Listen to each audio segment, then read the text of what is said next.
We have thoughts pop into our head all day long, and generally we believe those thoughts. We don't even question them. They popped in our head.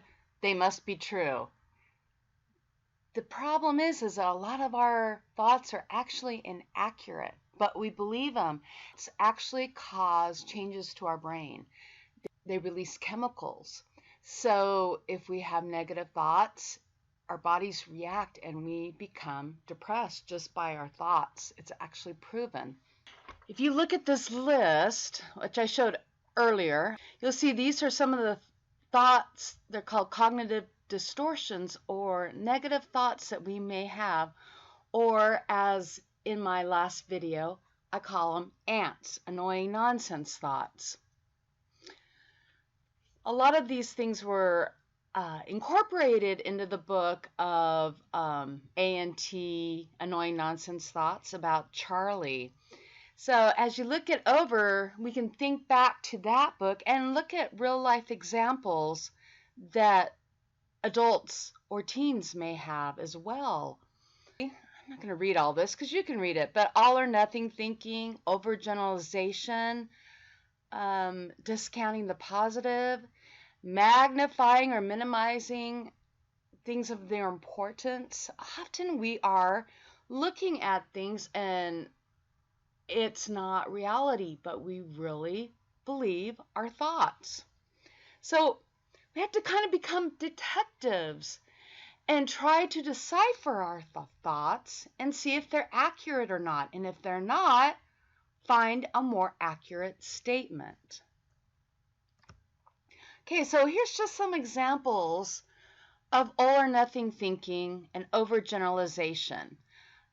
Charlie, the little boy in the book, will say something like, "Oh, we never have anything to eat." Okay, a thought that pops in his head. Is that true? No, as we listen, he generally has something he could eat for breakfast. It may not be what he wants, but he is not, there's something generally he can eat. So saying we never have anything to eat for him is not true. Yes, there are people in the world, in the United States, that don't have anything to eat, but a huge percentage of us can find something that we can eat. So that would be inaccurate. But we just think these things and we believe them. How about, I'll never understand fractions. I remember being in school and feeling that way, having that thought. And yes, fractions were more difficult for me, but I can practice and I can understand them if I take the time. Okay, those are more thoughts that kids might have. Let's look at some all or nothing thinking that maybe some people have, like, I'll never have a relationship. Some people think just because you haven't had a relationship in the past doesn't mean that you won't in the future, or that the relationship you did have didn't work out. It doesn't mean that you'll never have a relationship that'll work out. Or how about, I'll never find a job. Well, again, all or nothing. Generally, like I mentioned, when we say never or always, those are generally false statements because if a person keeps looking, that probably will find a job. Okay, bad things always happen to me. Why try? So there's that word always. So there's the words always and never, and those are really good indications.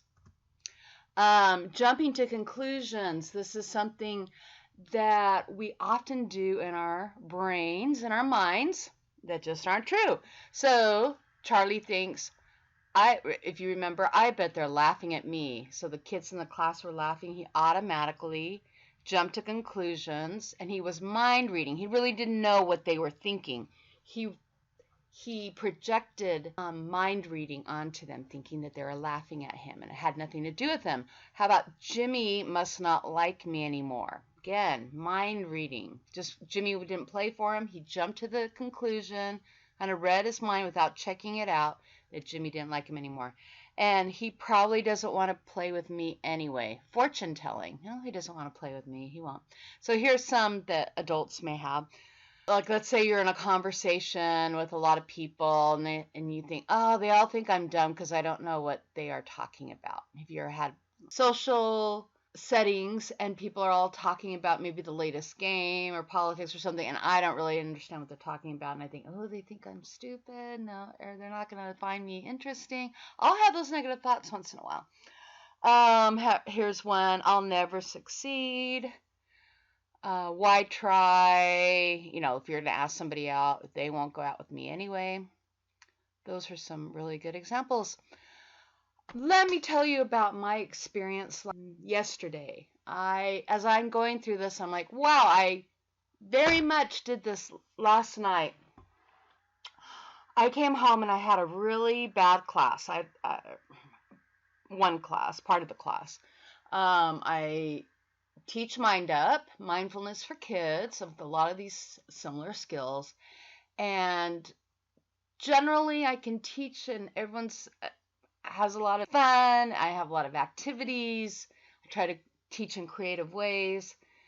For the most part, I'm probably pretty successful. However, last night, and occasionally, every few years, I get a student that really doesn't want to be there, and they stir up issues for everyone. And I had somebody last night, he said, I don't want to be here, my mom made me. And we were in a circle. He went in the corner by folding chairs and tables, and he hid. And I said, that's fine, just, keep quiet, you don't have to sit with us.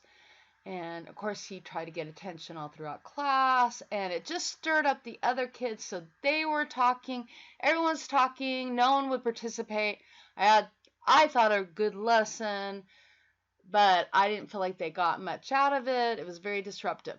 So I came home very discouraged. Then I got a phone call, and this person hollered at me and blamed. Oh my goodness. So I basically cried out to my husband. So it wasn't just in my head, but I said, why am I even teaching these things I can't teach? Why am I working on this online class? No one's going to buy it from me. Why am I wasting my time? So yeah, there goes all my thoughts. Like, I can't teach anybody. Everyone's going to find out that I, this and look bad about me, and I can't reach children. Why am I doing it? Okay, so very extreme. It fit this outline perfectly. And now I think back today when I've calmed down. So if my husband had said, hey, Sarah, remember cognitive therapy? And tried to have me look at my thoughts, I would not have been receptive. So fortunately, he was very understanding, just let me kind of vent. And then I chose to watch some fun little TV shows. I don't watch TV very much.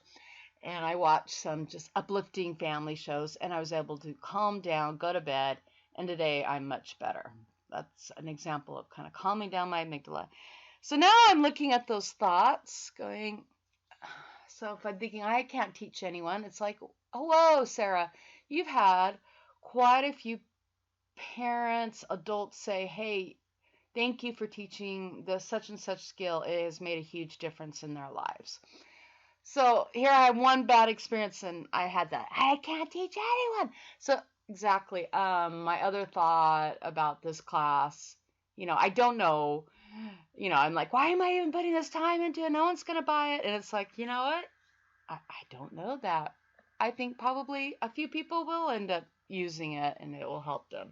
So we have to question and show reality to our thoughts. So if we can do it right away, then great. If not, at least in a day or two, write down those thoughts and question them. Turn your ants into hawks.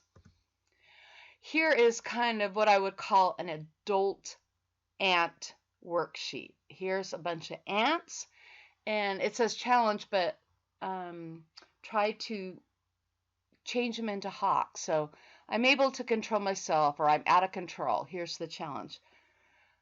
Might be, well, that's not true.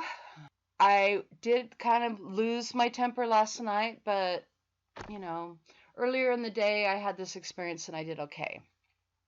Number 7, nothing will ever change. Your challenge could be, yeah, things do change if I make a little bit of effort. And even if I don't make much effort, life just does change. So, Number 13, it'll never get better. You could say, yeah, right now it's really hard, but my emotions will feel better probably in a day or two. I mean, just like yesterday, I thought, oh, why do I even do this? So anyway, just kind of go through and write the challenges. That's a good exercise.